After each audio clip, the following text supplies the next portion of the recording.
Evening, everyone. I'm Jack Creighton. I'm privileged to be chairman of the Town of Cohasset Select Board. We're here tonight to hear from the committee appointed by the Select Board to examine what to do with our town hall. They were given a charge to renovate the existing building, which is where we are now, and the annex to basically knock that down and replace this. This is a process that goes back in excess of 10 years. We have been struggling on what to do with that. We've had several committees. We've had votes that almost passed and didn't pass. Whatever happens in the town hall, so everybody knows, come to town meeting on Monday. It will be discussed. You'll have a chance to vote at town meeting. And if the vote is affirmative, then it will go on the ballot. So this is democracy in action. Phil Lair is the chairman. He'll introduce the members here. I want everybody to know the work that they have done, the unbelievable hours. They're all skilled in their field. We've employed a series of professionals. So the facts and figures that will be presented tonight have been vetted. They have been pulled out of the air. This is an important discussion. I ask you to listen to them carefully. Remember, these are volunteers and they've done a very, very good job. And without further ado, I'd like to introduce Chairman Phil Lair. I will be here most of the time. We have another event going on the other side of town, so I'm going to be back and forth. But really, this is the show of the committee and the consultants, and most importantly, the citizens of this great town of Cohasset. Phil. Thank you, Jack. I'm told I got to sit here and stay within the camera range, so excuse me if I don't stand up. So yeah, I'd like to introduce our committee. We have a couple of people that are not here. Josiah Stevenson is on the committee. He may come in a little bit later. Josiah is an architect. It's good to know the background of some of these people on the committee to know the diverse professionalism that we have been able to tap into. Wayne Sawchuk is also on the committee. He couldn't make it tonight. Wayne, as you know, is a business owner and a developer and builder and so forth. So he comes from a pretty diverse background that's helped us with different things on these two different boards. I'll try.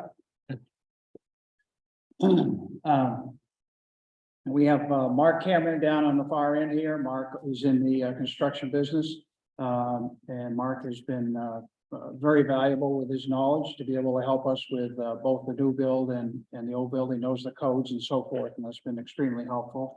Carol, next to him is Carolyn Coffey. Carolyn is have a background in business and finance, and she's been great with the numbers, very helpful with helping us fine tune the numbers and make sure that they're correct. Next to Carolyn is Tucker Meehan. Tucker is from a business background. He's helping run a business right now, and he's been great with social media as well. So we've tapped into that a little bit.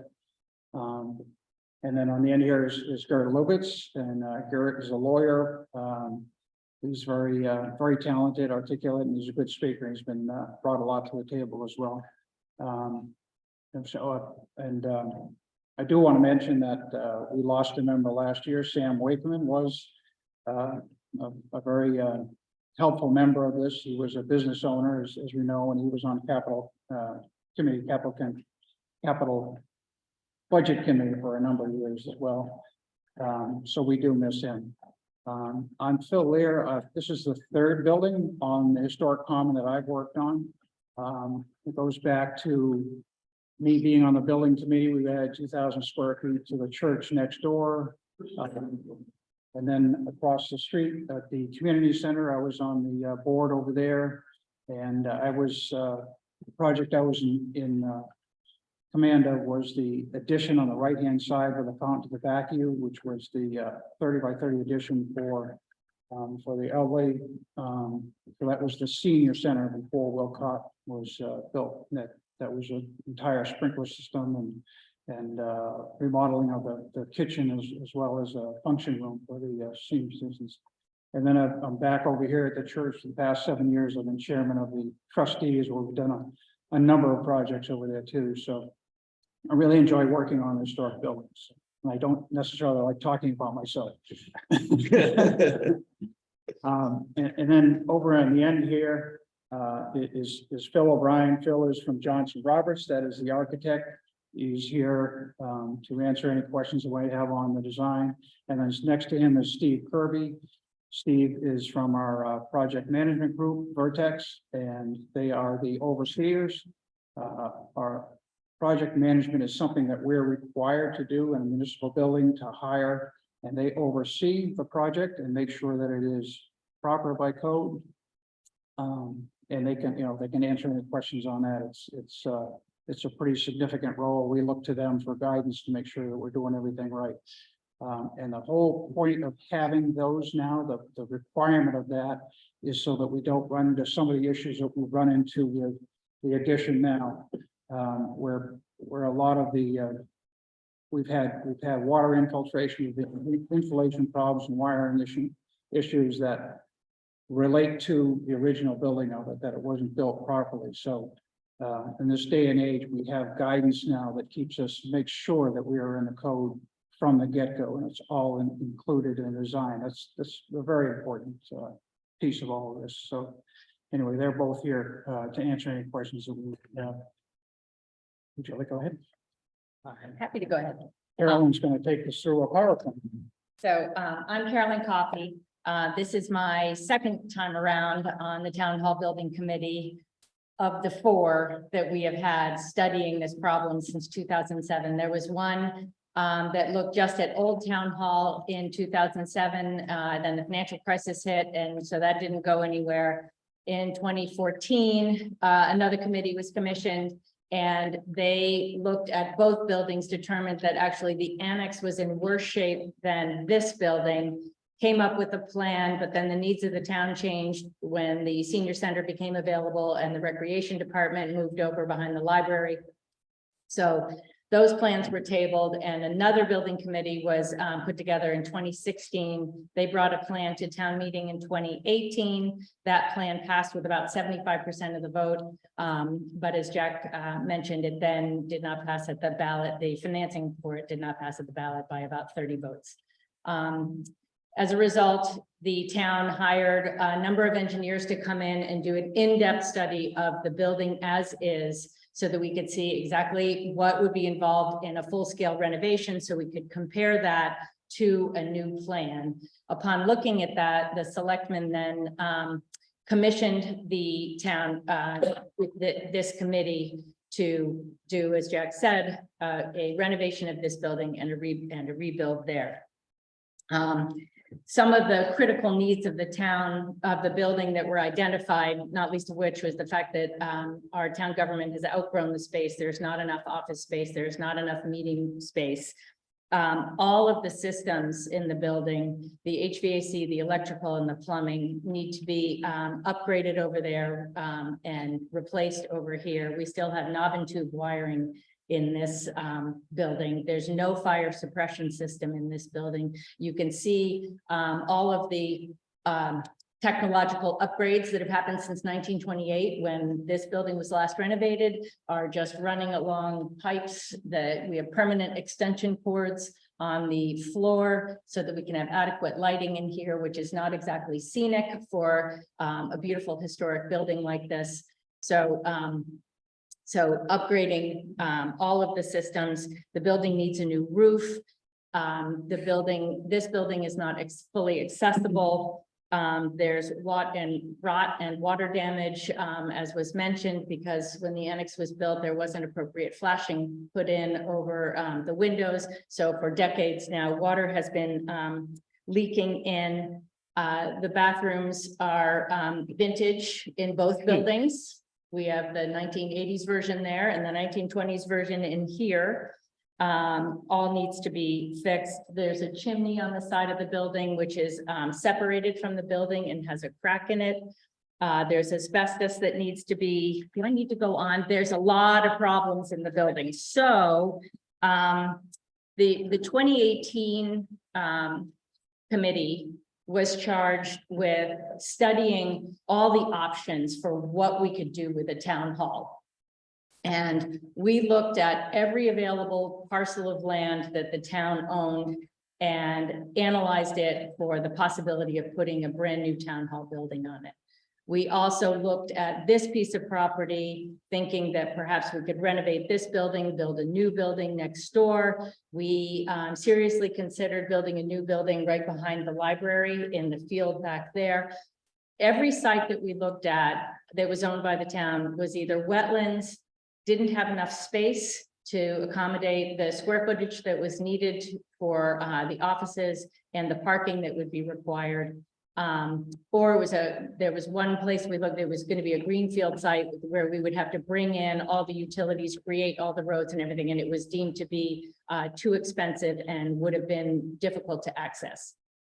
We also looked at all of the commercially available space at that time to see if any of those buildings up on 3A, for example, might be appropriate for a town hall building. And each time we debated, discussed, and finally determined that the best option was to do a renovation of this building and a rebuild of the annex. So when the select board reconstituted another building committee in 2019, that was the charge, was to do the restore and rebuild.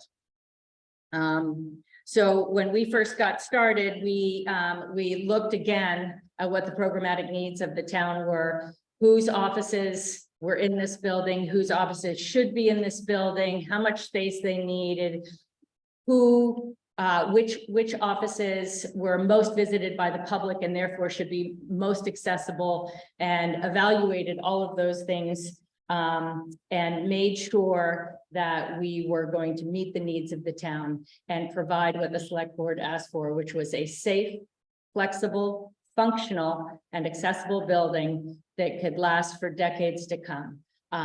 Tucker now will go through the plans that we came up with to try and meet all of those needs. Thank you.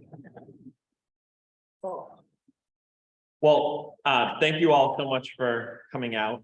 Bear with me if I sound a little tired. I just got off a flight back from Ireland about 2 hours ago, but I really wanted to be here. So thank you. As Carolyn said, I'm Tucker. I'm a lifetime resident, and I'm really happy and proud to be on this committee. And I want to talk to you about what we came up with, right, based on the charges that Carolyn just laid out to you.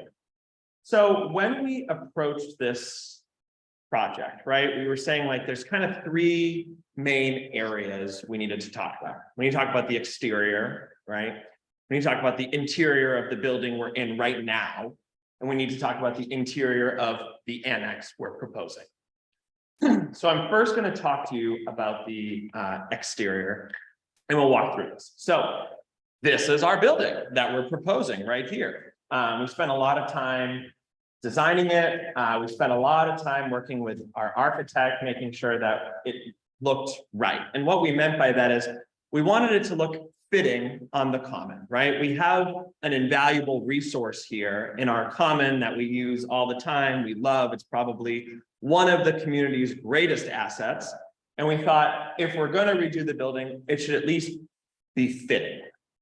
But when we consulted with the Department of Interior, you can see up there, I think the words they use are, it should be complementary, but subservient to existing historical structures.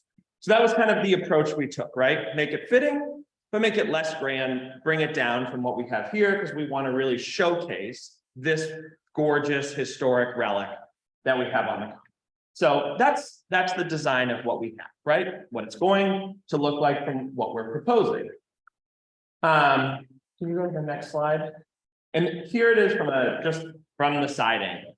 One of the other things we really wanted to do with the exterior of this building is we wanted to make it accessible as well, right? The existing building we have now has quite a few accessibility issues for anyone with any form of mobility challenges, right? So one of the things we did, you can see here, we created single entrances, right? So everyone will be coming into the building through the same door. Everyone's going to be on an equal playing field. We did a lot of discussion, making sure that we had enough handicap parking spots, that they were in the right places, right? That the building, if it's going to be a public building, is accessible to kind of all the members of the public regardless. So it'll be very, very much ADA compliant, unlike what it is today. And here's just a rendering of of it from a, what is that, a west view? It's the side, it's the main entrance. The main entrance, right? So that would be what the main entrance of the building would look like if you were standing in the parking lot. Okay, so these are I just want to walk you through our floor plans. I don't want to bore anyone with them, but when we were contemplating the interior of the annex, right? One of the things that a lot of people, we got feedback on is it's kind of, as it exists, snaky, right? It has hallways that sort of lead to nowhere. It's a little hard to wander around. It's dark. The right department isn't always on like the ground level. So when we approached this, we said, why don't we make it so it has a really clear layout, right? A nice straight path that will run right this way, right? So we'll go right through straight to the parking lot. And we'll put kind of the main public facing departments right on the first floor in a central kind of circulation area, right? So when you come into town hall to do town business, the person you are looking for, you no longer have to go on a quest to find. They will be right there on the first floor, available to you right as you walk or wheel into the building. Let me come over here. But these are all pointed out in the later slide. What did you say? If you go to the later slides, those things will be highlighted. Oh, great. Fabulous. This is where I was trying to go next. Talking about the main level of this building, right? The historic structure. One of our goals was we need to make this floor down here usable for multiple purposes, right? If we're gonna have this building, if we're gonna spend the money to restore it, let's make it so that the town can use it, right? So that the people of the town can use it. So what we've done here is, as Carolyn said, we will renovate this and fix some of the systems issues, all of the systems issues, some of the aesthetic issues. We won't have to check paint, of course, won't be so squeaky, and right, we'll fix those things. But we wanted to add some pretty significant improvements. Two of which would be, we're gonna add bathrooms, right? So that would be right in that space back there. We're gonna add, I think it's 6 single stall bathrooms that will be available, yes, at events here, but we can make available when the town hall is closed, right? So that building will be very separate. We can close and lock the doors. So that this could be open to the public for the farmers market, it can be open for the strawberry festival / the arts festival, right? So there'll now be public restrooms available to anything we want to put on the common, so that people can use them, so you don't have to, go home, or for people who are lucky enough to have a friend who lives on the common and be like, hey, friend, come over and use your bathroom, right? There will now be publicly available. The other thing we're gonna do is we're gonna put a caterer's kitchen in here, right? So that would be I think where the concession stand is now. So what a caterer's kitchen will allow us to do is anyone who wants to rent this space, right? They will now be able to put on an event. They'll be able to heat stuff up, they can bring in food, they can have, whatever, it's an event after a church service, whether it be a wedding or a funeral, anything. People want to come to the town and have some form of party. People in the town want to do it here. We know, talking to people who work in town hall, people, members of the public come in asking if they can rent this space. It will be much easier to rent now. We'll have a lot more facilities because it will have bathrooms and it will have a caterer's kitchen completely independent of the town government, right? So we can now rent it out, not to mention all of the things that already do happen here will be significantly improved by having their own facilities. Oh, great. Here's a great diagram. Sorry about before. I have terrible vision. Here is what I was explaining to you earlier. See this nice direct access that will go straight through the building, making all of the public departments available, right? Making it easy to find. So you'll have down here the town clerk, the treasurer collector, the building department, all kind of, so you need to pull a permit, whatever, come in to talk about whatever you need to with those departments. You don't have to go upstairs, you don't have to go down hallways, you don't have to have a half stairwell in the middle, right? It's all right there in the first floor. These are just some interior renderings I wanted to just walk you through so you can kind of like see the concept. It's always easier, right? So this is just kind of how our architects were able to render facing down at the main doors, right? This is kind of how it will flow. So rather than there'll be no turns, no nothing like that, centralized area. Here's what we're proposing for windows, right? So really nice accessible windows, no going into little offices. I did an internship in town hall for a summer, right? I worked in the building department. You cannot, the planning department, you could not believe how many times someone comes in, it's like, am I in the right room? And you're like, no, you're not in the right room. You need to go out, up the stairs. And then it's like, can you just take me there? Now it'll be very nice. They'll have windows, they'll be labeled, it will be very clear. Also, let me go back for 1 second. The other thing that will be nice about this, you can see it's much more open, it's a little brighter. It's a much nicer place to come into as a resident, which is a great feature, but it's a much better place to work, right? As we manage our town, we want to be able to attract good talent, right? We want to have people who are confident, know what they're doing, you know, have good employees here to keep the town running well. We want to have a building that's at least pleasant to be in, right? It's nice to be in. So that was another really nice added feature of making this a little better, both for residents and for staff. Now we go to the next one. And here you can see, this is just how we design kind of like the facilities almost, right? So nice centrally located elevator and stairwell, right? Together, very easy to use, easy to find when you come in, right? Rather than being like, the stairwell is weirdly behind the planning department and the elevators over there, all here. And on the first level, we will pick up one conference for meeting space for the, Carolyn, remember the number of meetings? There were 672 in, One meeting space for the 672 meetings the town had last year. Not last of year. meetings. pre-COVID. Pre-COVID, sorry.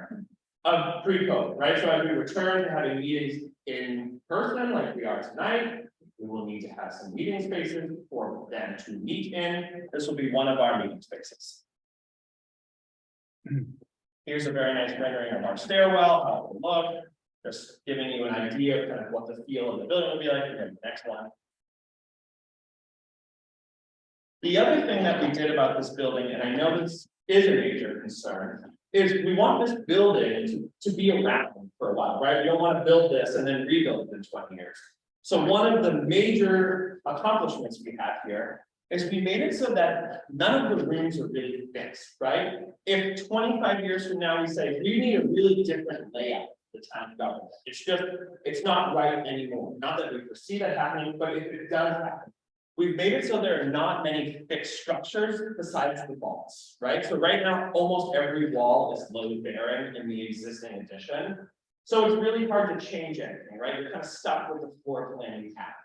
We will now have it so that if the needs of the town change, we can change the building, right, as it exists by just moving some of the walls around, rather than having to be like, let's start over, let's talk about doing another building, right? So that will give this building really good longevity.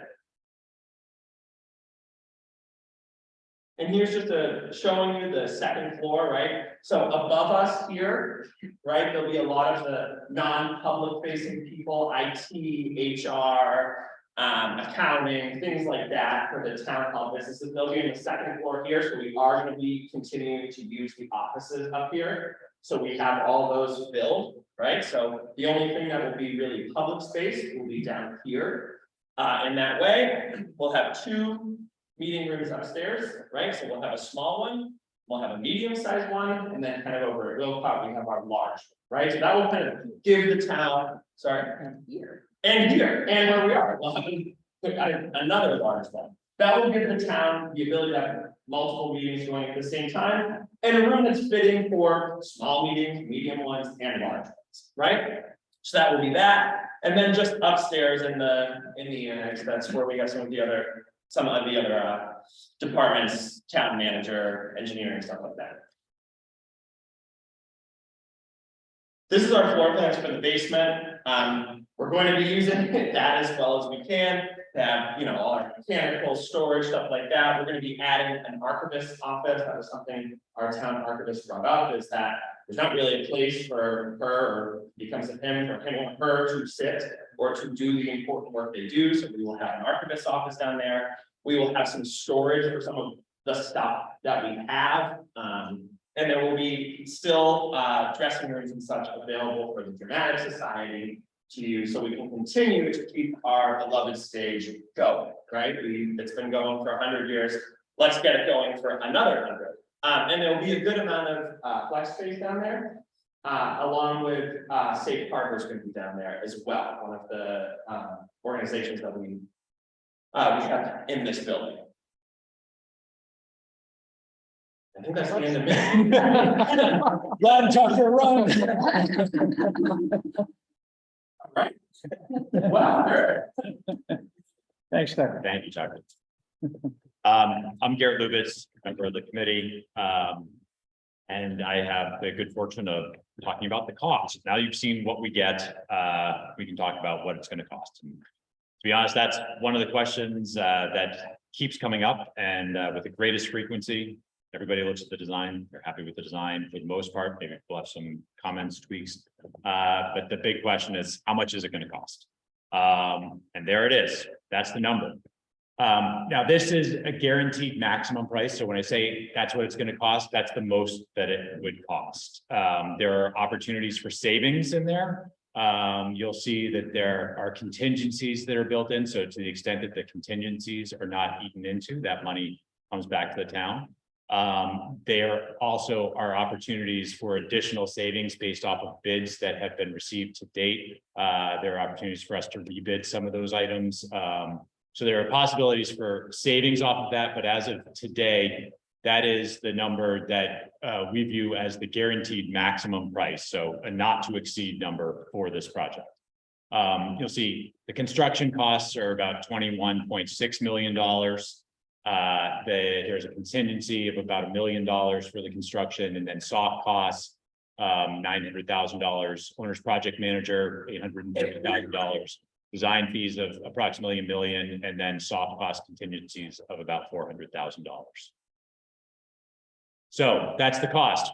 You'll also see, you may have heard numbers over the past few years of what this project was going to cost. It has gone up.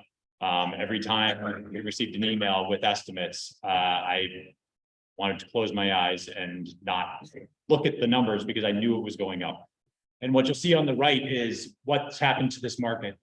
These figures are based off of similar projects. They're from public schools that have been recently put out to bid in Massachusetts. It's not exactly apples to apples, but it is municipal construction in Massachusetts. And those last three boxes actually represent the last 3 years of price increases. So you'll see just how dramatic the price increases have been over the last 3 years, where we sort of were trending in line with just slightly above inflation to just, huge increases those last 3 years. So, the project, when we started looking at it, I think our early estimates were around $14 million, and you can see we're well above that today. And that's not due to design changes, it's just changes in the marketplace. All right, next slide. So now that we know what it's going to cost, the question then becomes, how do we pay for it, right? So we've been working on a financing plan, or I wouldn't say that we've been working on it, but we've been consulting with capital budget and the town on how we can pay for this pay for this project. And we've got a few different sources that we have. So we've got the total project cost. We also have some CPC funding that's been made available to us, $1 million. Maybe that number could increase at some point over the next couple of years, but as of today, that's $1 million that comes off the top. We've also received appropriations to date of $1.5 million. So we're left with funding that we need today of $23.3 million. The funding would need to be met with a bond issue, and that will be voted on the town election on May 13th. Now, one thing to just, to be clear about is this is not an override. So this is debt that would roll off after we paid off the debt over a 20-year bond. So it would not necessarily be sticking around on everybody's tax bills for forever. It would roll off at a certain point. Next slide. 30 years. Sorry, I thought it was 20 years. Initial construction for this project would be financed with a short-term debt. And at that point, we would convert it to a long-term bond after the construction is complete. That would likely happen in fiscal year 2026, with the first payment in 2027. Now the payments would decline every year as we're paying off the service on the loan. One thing to keep in mind is that, we do have some additional debt that's going to be rolling off of the budget in fiscal 24, with the Osgood School, debt. So that's how we plan to pay for it and what the tax impact are, next slide, Justin. I think, what a lot of people really want to know is what does that mean for me, right? And this is a chart that's been prepared that is an estimate of what that actually means based off of the median home value in town. So it's probably hard for everybody to read those numbers, but based off of a median home value of, actually, I'm having a hard time with them too. I think I know the numbers well, honestly, but median home value of $993,000. Oh, there we go. Thanks. So this is the figure that would represent the funding for the town hall. That's the $452 per year, based off of a median valuation of $993,000. This here to the left, the debt sort of flow off the Osgood. So right now, on the average home, it's $220 per year is going to fund the Osgood debt. That rolls off, leaving a net increase of $232 once those two things have been. And those are assessed values, not market values. Yes, thanks. Oh, where are you? That's based off the maximum GM. Yes. So we'll not see that. All right, Justin, move on.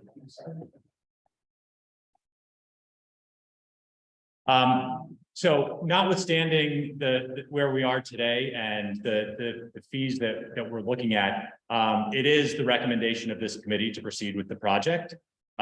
We think it meets the needs of the town. This project is shovel ready. We spent many years looking at this project and we keep coming back to the same place. And we're now at a point where we have a project that's ready to go. The price is not going to get better. This is an opportunity to invest in the future of this town.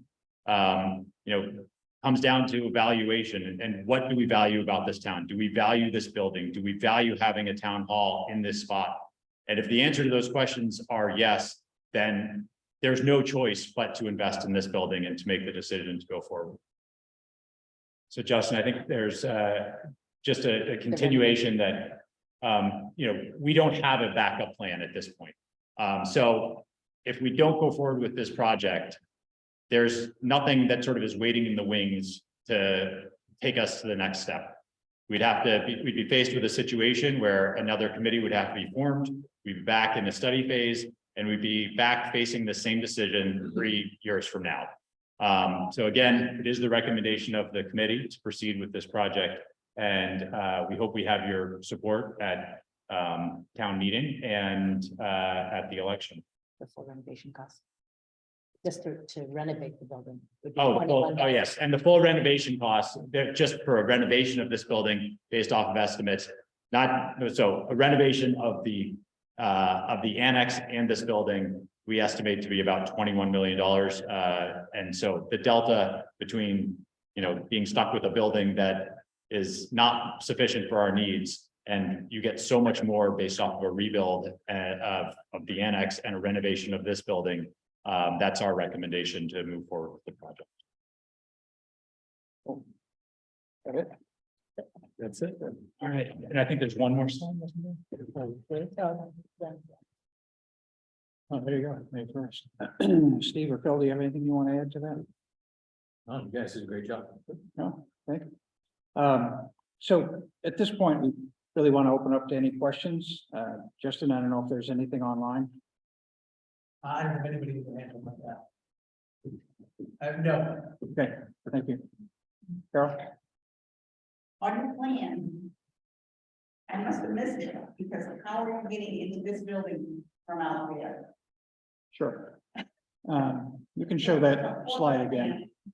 I think one of the things that the architects have done very well is they've landscaped these sidewalks in such a way that they make them ADA compliant for both the new entrance of the new addition and the front addition. No, I'm talking Without- about the physical getting into the building. You're putting toilets back there. No. You're putting a kitchen back there. The toilets are gonna be in the overhang there with a hallway. The foyer is gonna be the same. So you'll come in the- yeah. Doesn't really show that. You'll, There's a sidewalk that comes around the front. This is the existing, this is the existing foyer. And then this red box is the overhang in the back of this room. So this room will essentially get slightly smaller up towards that overhang. And that's where the bathroom will become. So this will be the open, So how are you going to get in from the front? you have the same two front doors. You have the same two front doors that are, same locations, I should say, Yeah. that they are today. And you come into that same lobby, the lobby would be slightly smaller because stairs are being redone, code compliant stairs. Right now, we have non-code compliant stairs out there. And you would come right in through, and right through the doors in. yeah, through- there's a hall, there'll be a hall. So in off hours, where the building needs to be secured and locked, would be locked from this point. These should be, this set of doors to remain open to the toilets to be accessible. Why And the area. do you want that open and accessible? if You have a kitchen there that you don't want problems with. Well, this would be locked, this can be locked. The whole idea is to open up the building to the community when the community has events on the common. Well, I can read plans. I've been reading plans for a long time and I'm looking at that. How are we getting into that building with the toilets there? I thought you meant the outside, which I thought was. Yeah, I was a think concern. Building. Yeah. When you have it, okay, there's Just- toilet spot there, Sure. and kitchen there. How is this building? Thank you. Tim? Yes, Tim Davis. First, I'd like to thank you all, you and your predecessors for the incredible amount of work that has been done, not only on everything that's involved. All of us may have difference of opinion as to or whatever. I think this is the best plan I've seen of all the plans that have been submitted. So I not only encourage you to continue to push forward for this, I will vote for it. And even though when I vote for the bond issue, my taxes are gonna be significant, that's okay. It's worth doing. There are two iconic parts of Cohasset. One is the common in this building, and the other buildings around it. The other is the harbor, which some of you may know. That involved in. There's one question I have you looked at asbestos? Yeah. Is there, have you determined there is no asbestos issue? No, there's a abatement that has to be, Pardon me? we do have to perform abatement work, yes. You do, Yes. Yes, you do have asbestos, we will be dealing, that's in the clause. Yes. correct. Yes. Yes, Thank you. thank you. Lee, did you have a question? Lee, good question. The interest on this project, over 20, over 30 years, how much? Did you hear that? I did, and I don't have the figure. I understand from, the finance director that she intends to structure it with even principal payments. So the interest will decline every year as the amount of the loan goes by, but I don't think that's been added up. I don't know the answer. We'll provide an estimate, we'll provide an estimate. Or, yeah. Yes, yes. Sure, sure. Paul? One early chart that said that this price was guaranteed. Who's guaranteeing this? So, just a year ago at town meeting, we, asked the town for some funds, $200,000 to hire a CM at risk. That's a construction manager at risk. They are like the builders. We bring them in and the state law allows them to negotiate all of the prices. This is separate from a bid build. Mark will probably explain. Yeah, so this is, it's called a guaranteed maximum price, and we have hired a construction manager, Commodore Builders, to be our builder, they are contractually own that price to deliver the project, assuming no changes to the project, no upgrades, no people want to add a third floor, a fourth floor, those are changes, right? If somebody wants to make upgrade, that's different, right? But as the building is designed, as it's put together here, and with, there's all the scope that is included in that, that's the guaranteed maximum price. So if inflation kicks up again. No, they own the inflation, they own the contract. One more question, how many people work in town hall? Does anyone know that? 40, yeah, about 40. 40? Yeah.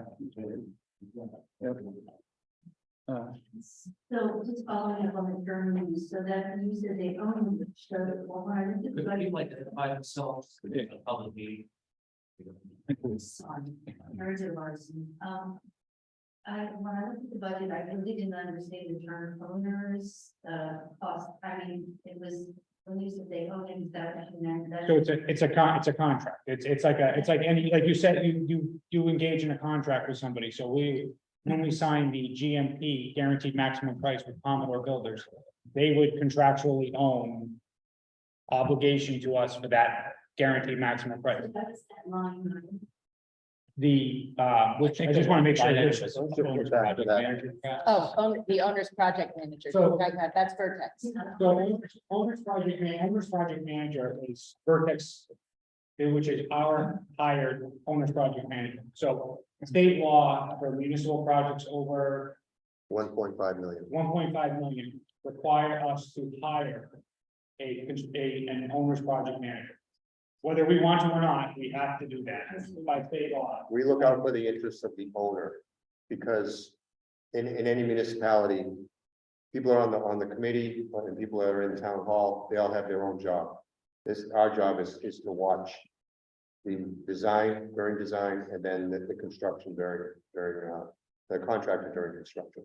So they were the first order of business that we had at assembling this committee was engaging. We had a number of companies, we had about 10 companies that provided proposals to us, and through a financial portion and the interview process, we selected Vertex. Okay, and you said that this is not an override, correct? Correct. Correct, yeah. When did something like this not become an override? Because historically, we've always had two different types of override.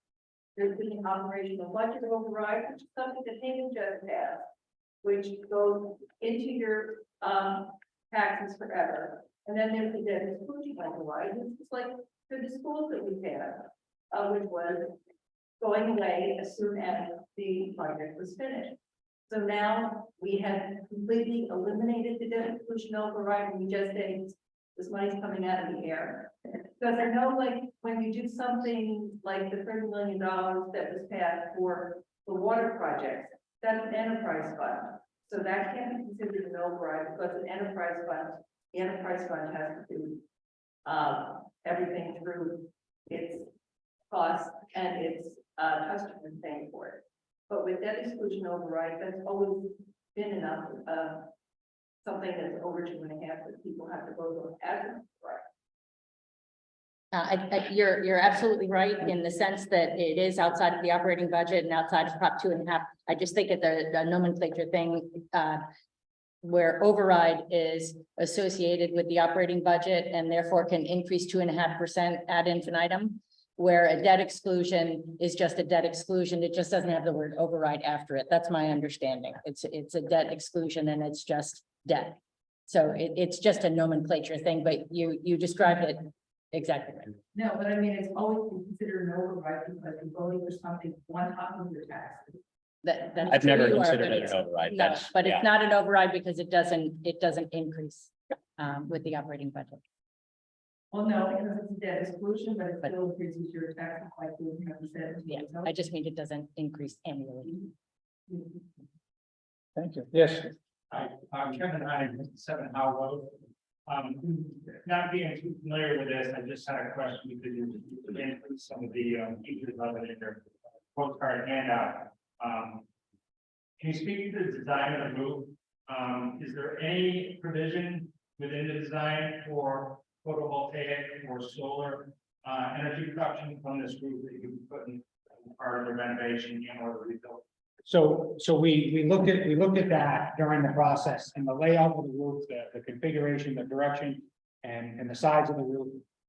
The photovoltaics weren't really viable for us here with this layout. We did spend an exceptional amount of time looking at geothermal wells that would be on the property here, even potentially in the common, under the ground in the common.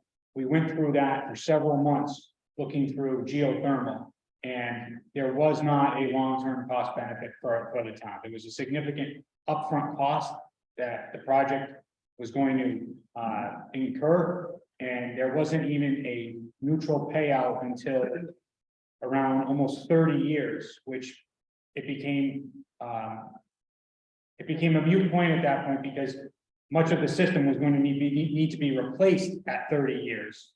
So it became a moot point. And so we did look at energy respectful options, those photovoltaic and geothermal. Geothermal had more potential, but proofing it all out, spending months doing that, it was not a viable option for us. Okay, appreciate that. Can you explain any of the existing energy design features that the renovation or building will introduce? Beyond. Our architect can probably best articulate those. So, the energy code is gonna require that the building is gonna have to be much more, energy efficient than it has been. And that is true for the most part for your addition. There isn't much anyway in the energy code that requires you to do really any installation in this existing building. That being said, we are doing everything that we can in this existing building in terms of energy efficient systems and so forth, and then all of this mechanical and electrical systems will all be high efficiency. In addition to that, we'll also be replacing all the windows in this building as part of the project, and we're also putting a new roof on this building, and we're going to add insulation in the roof as well. Adding insulation in the walls in a historic building is complicated in a historic building because really the best way to do it would be to strip off all of the siding on the outside of the building and all the trim, everything that makes this building beautiful in order to get that insulation on the outside. That's really the best way to do it. You could also do it from the inside, but it also means that all this beautiful interior finish also has to be removed as well. But in either case, you can create, because old buildings like this leak a little bit. And when you add insulation in them, you can create condensation problems, especially in a space like this that can hold a couple of hundred people. You can create quite a condensation problem, and then all makes its way through the walls. And if it's warm in here with 200 people in it and it's cold outside, you could have that water condensing back, that water vapor that we're all breathing out, and from the kitchen and from the toilets, it makes its way into the walls and recondenses when it hits that cold spot, and then you end up with rot inside the building. So we're not doing that, but we are doing everything we can inside this building, and then we're obviously going to insulate the heck out of the addition. So between those two things, we're going to tighten the thing up basically as much as we can. And then just to sort of add to that, part of the philosophy of it's a preservation, right? So in accordance with the Department of the Interior's, if we're trying to disturb as little of the historic building as possible and retain its historic values. So like you said, we're not trying to rip everything apart and make it to what we would be building in current standards. So how will it be heated? Like, follow up on that. You mentioned energy efficient systems. How is it currently heated? How will it be heated after this renovation, and speak to the efficiency of that? Will it put us in a better space? Just by simply looking at the heating. But what is the system that's designed? It's a Project there? oil system in here right now. It's a natural gas, Natural gas. So we're gonna stick with that for the most part. But we'll, a lot of the heating is gonna come from electricity. With a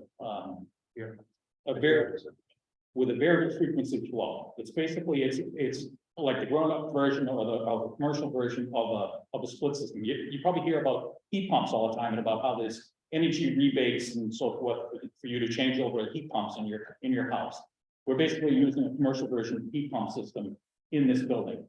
One of the reasons that we looked at geothermal, as Mark mentioned earlier, to try to take advantage of the ground source in order to be able to use that as a heat sink in the summertime and pull a little bit of latent heat out of the ground, which stays about 50 degrees in the winter, so that you're not trying to keep your outdoor air from 0.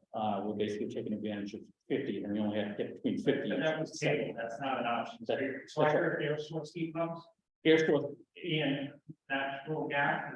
natural gas is backup, basically, but VRF electric is basically what's going to run the building.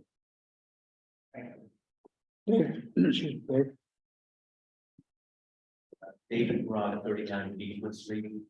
I was on the first 2 committees, 2018 and 2014. And I'll direct my comments to the board so that it's a public meeting. But I think that's a great question regarding the energy of the building. And I can tell you from all the studies that were done between the building code analysis, the electrical analysis, the plumbing, the heating and everything like that. There was an energy study done on both buildings a few years ago, I believe it was around 2018, and I can sum it up in one sentence, well, it's good if it happened.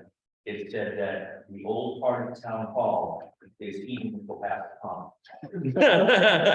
So anything we do here to update this building, vis-a-vis windows, room, energy efficient systems, it is only going to help, and it's only going to save the town in their bills going forward, because everything is so porous here. In the winter time, this space cannot be used for anything in the middle of February, it's cold, and in the middle of the summer, they have to bring in fans and units to try and use it in the middle of July and August. So I just want to cover that from the previous study that was done. Thank you, David. Any other questions, Lee? How many additional parking spaces are we getting? I didn't hear it. How long I will get each one? The parking spots will remain the same number of count. It will be a different configuration. There will be no less parking spots. We'll be maximizing the use of the spots along the drive on the way coming in. The drive will be reconfigured. The semicircular are out front where the mailboxes and the town drop box will not be out front. They'll be on an island in the middle, still accessible through a drive through. What was the second part of it? How long? Oh, how long? Roughly, it's a 16-month construction duration.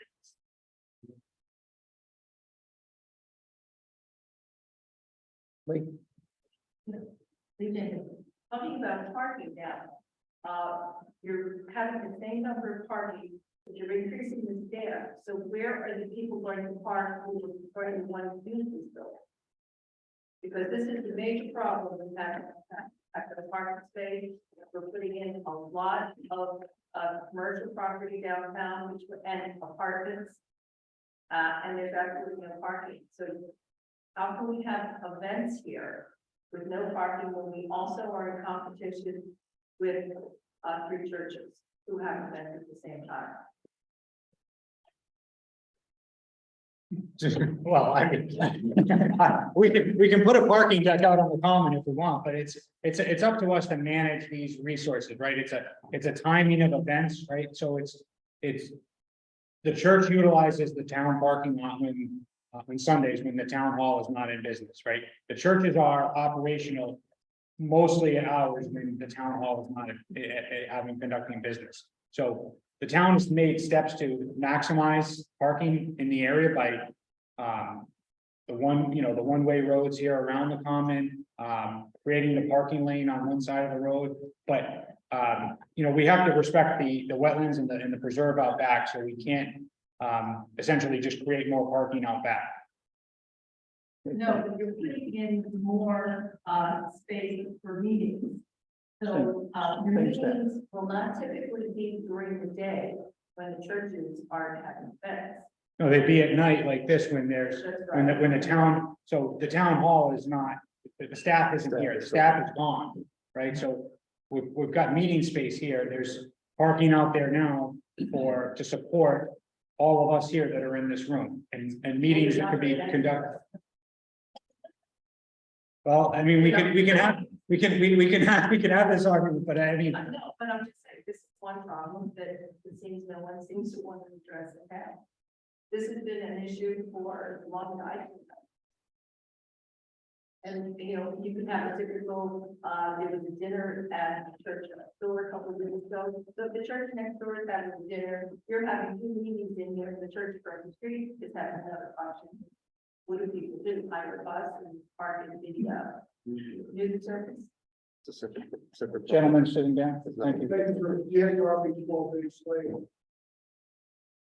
I think the pandemic and technology has left the genie out of the bottle with respect to the amount of office space we think we need in the areas.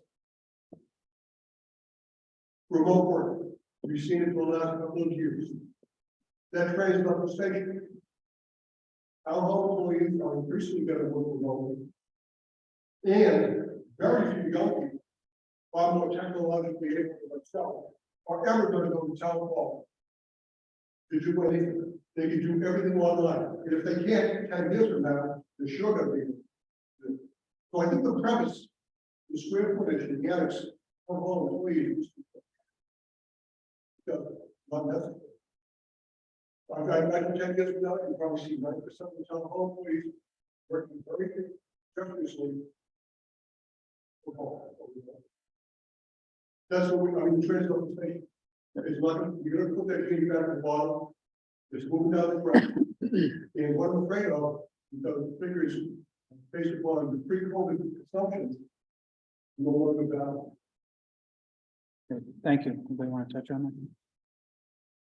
I mean, I would say that's a matter of opinion, right? We've been charged by the select board. The select board has asked us to do this. There has not been a change to that charge. We've been And continuing all to. the employees are back in the building now. The employees are back in the building. The building contains vital records. Those vital records, I assure you don't want your vital records on the kitchen table of town staff, right? The building department handling building permits and inspections are still going to be here. People still need to come in and conduct that business. That's frequently as time goes by. I have 30-something children who live elsewhere, in the town. And they said, "Big Dad, I'll never go to town hall where I live. I can do it online. 10 years from now, that's certainly going to be the case."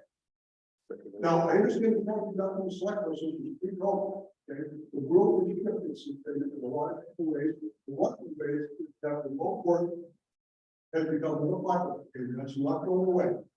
Especially as technology improves, AI gives us more ability to do things from different locations. Look at the MBTA thing in the club the other day. They had celebrated a highly paid executives haven't been in this state for years. What did Healy do in response to that? I know, okay, that's not going to change. Yeah. Okay, remote work. Well, she made a change, so. Yeah. Dave, Dave Rock, 39 Beaver Street. I think it is something that was looked at for this, because this committee did happen through COVID. And as far as employees with the town hall, there are 2 things I'd like to say on it. It reminds me back when the library was created, it moved to South Main Street to where its current place is. That was around 1996 or so, and the internet had just come into play. And at town meeting at that time, we had heard that because the internet had come in, that there's going to be no need for books anymore. And that we're not going to need the space for the library to run the programs and things that they are. Well, the library moved from South Main Street to where it is now on Ridley Road. And it's one of the great civic institutions, not only in this community, but on the South Shore. And there are also books there, and the programs that they run are second to none for everyone from age 8 to 80. As far as the employees of the town hall, unlike other businesses and commercial places that there are, there's a number of not only provided records, but you saw the vault that is there, that you have to have the money that is there collected by the town. You have to have all the birth records, the marriage records, the death records that are kept here in the vault. And that vault is sealed so that if there was a fire and the whole building collapsed, that vault would still be there. It's built to the Secretary of State's code. And as far as the employees of Town Hall, while they did temporarily move when we had COVID, they're all coming back here. The meetings will be here. And I don't mean to be hyperbolic or sarcastic in any way, because I think it is a good question. But our town clerk and our town treasurer, they're not going to be hanging out at Starbucks to collect your money. They're not in the gig economy, and they're not a consultant that can work like that. They have to have a space, and our town government is here, and that's where it is. The state is the same way, even though people work from home with the state, all of your public facing things are still there. Registry of motor vehicles is still there, even you can do a number of things online. It hasn't gone away, even though there are ways to do things a little bit easier. So for all those reasons, I would say I don't see much of the drop in headcount being at home, because it was only a special situation during COVID. Thank you. Yes, Alex Quinnis, during the 16 months of construction, where will the workers be working from home remotely as they have in the past during the so-called pandemic, or are you gonna rent trailers for them? Yeah. And if you're gonna rent trailers, is the cost built into the? Yes. the total? So you want. so we're gonna secure a small space in town rental to put the most forward facing things. There'll be certain departments that'll be on a rotating schedule for services. So if you're looking for vital records, you may have to go on a Tuesday or a Thursday or something. So there'd be a rotating schedule there to accommodate those departments that need to be interact with the public. We would spread employees throughout town and other municipal buildings temporarily. And there would obviously be some that would be on a rotations to work remotely at various times. And the cost to move in and out and rental is included in the budget. The numbers that we provide is our complete project budget. The construction is only a portion of that. It's the major portion of it, but it's only a portion of it. I agree. Yes. Yeah, kind of having a 7-hour run. Two questions. The first is, are there going to be backup power systems part of this construction and design? And the second is, how are the exteriors going to be illuminated perhaps? For showcase? Okay, I'll take that. We don't have any plans to light the building up or anything at night, shining on the building itself. We will have parking lot lighting, and we will have lighting on the doors and so forth, so that you can find your way around. Whether or not you decide you want to leave those lights on is really a policy decision. We have them so that they'll turn on when it gets dark at night and then shut off by a time clock until they're set. And then typically we end up being something like a half an hour after the last meetings. Back Clear, a $22 million new building on that sometime showcase location with a brand new exterior and interior renovation won't be illuminated in any way to showcase it. If you're talking about lights that sit down on the lawn and shine at the building, Or no. top down lights that maybe highlight some facets of the exterior of the building in a low water way that's so dark skies compliant, but show the beauty of the building even at night. That is not currently in the plan. Your second question was actually, your first question was about emergency generation, and we will have an emergency generator that will power the entire building that sits next to the rear parking lot. That will be powered by what? That's, yes. And that was, the generator was it's a aspect of the project that was presented to the select board. And the select board asked us to include a full building generator for this building.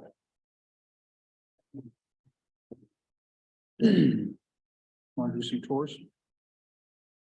Yes. Cool. Are there any other questions, gentlemen? Oh, Yes, good afternoon, Paul Curry, Chief Justice. I just want to echo and thank you guys for all the hard work. This is a great spirited debate.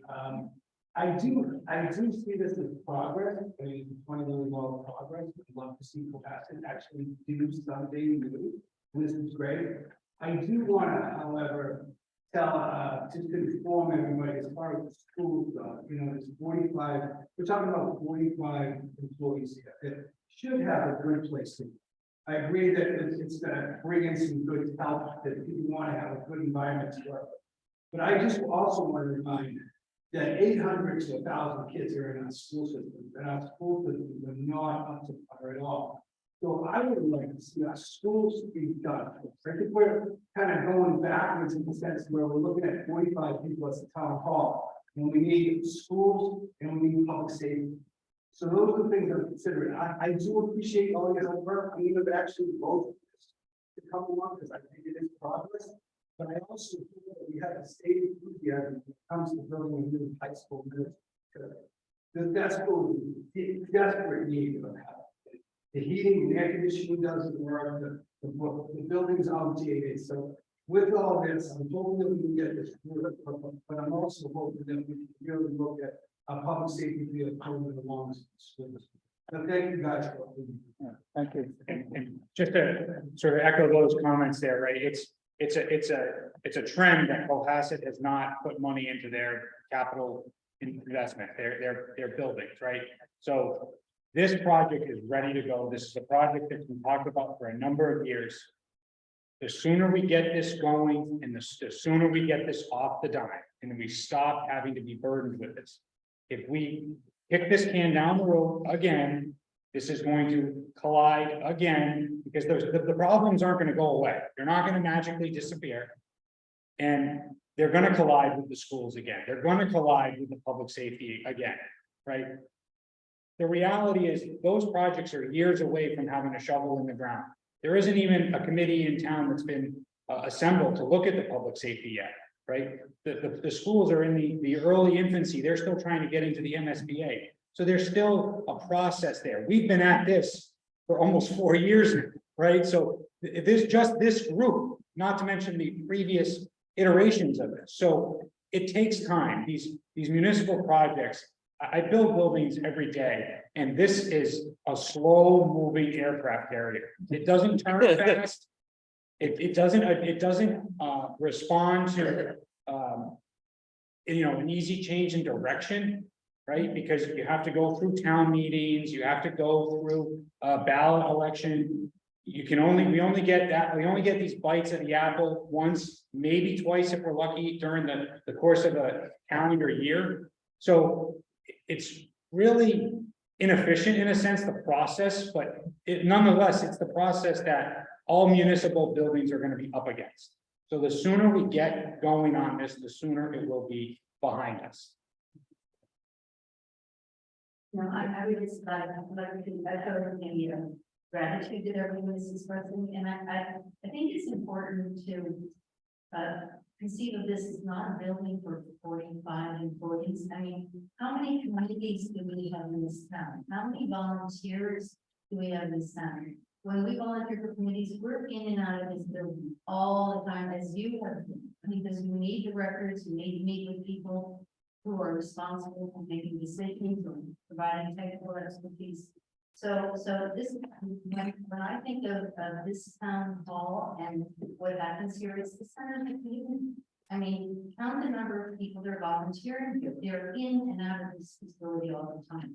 So don't think that it's 45 people in a $21 million building. It's a very active functional space for all of us. So I just wanted to mention that. I mean, it extends into the entire community. Like the library, I heard we were bringing out. Thank you. I just want to add to our current government, it's state law that we conduct our business in the public and in public buildings, so we don't have the luxury of getting a building committee and going down and meeting with Starbucks, and it would be a lot easier on all of our but we're required by law, and that I don't see big municipal governments. So slow below at state level. Thank you, Dan. In the back, sitting there. Just like to say that, we're going to spend 25 million. New buildings and this building. But look at how the maintenance in this town is like, how how could the town allow this kind of a situation to exist? And what are you gonna do? I mean, you're gonna spend 25 million on wonderful new buildings and then just leave them alone and 10 years and 15 years. they're losing their opportunity. Well, I think we can all appreciate how nice Wilcox Commons is. Wilcox Commons is a great building that the town has. It's a great facility. It's our facility that we rely on in, emergency condition, warming center, cooling center. That's our building. That's the best building that we have in the town. It's our only building that we can rely on from a function standpoint, right? And so this building can be that too. This building should be the building that people should come to in an emergency situation when power is out in the city, in the town. That's why there's been a generator put in. It has the option to be open to the community and be a building for the community. And, this is hard to fix. This is not easy to fix, but if we fix it and we have a good starting base, we can maintain it like we are doing with Wilcox. Anything online, just Should we, you want to do tours? yes, Does anyone? Paul? Paul Carlson, 82 Railway Farm. Can we get copies of the slides in either paper form or electronic form? Sure. They'll be posted on the town website and Justin can, what? It'll be posted tomorrow. Okay. Before 1 p.m.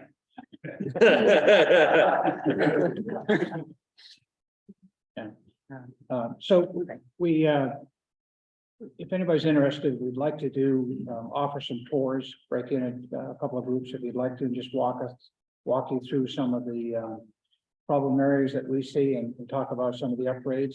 If anybody's interested, I think Justin, you're gonna run one of them.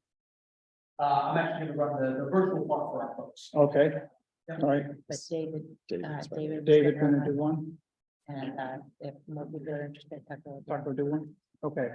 So if you're interested, David here and Tucker here are happy to walk you have to gavel out.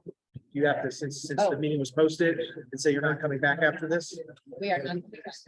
I don't know. I don't know if that's. Motion to. Second. In favor? Aye.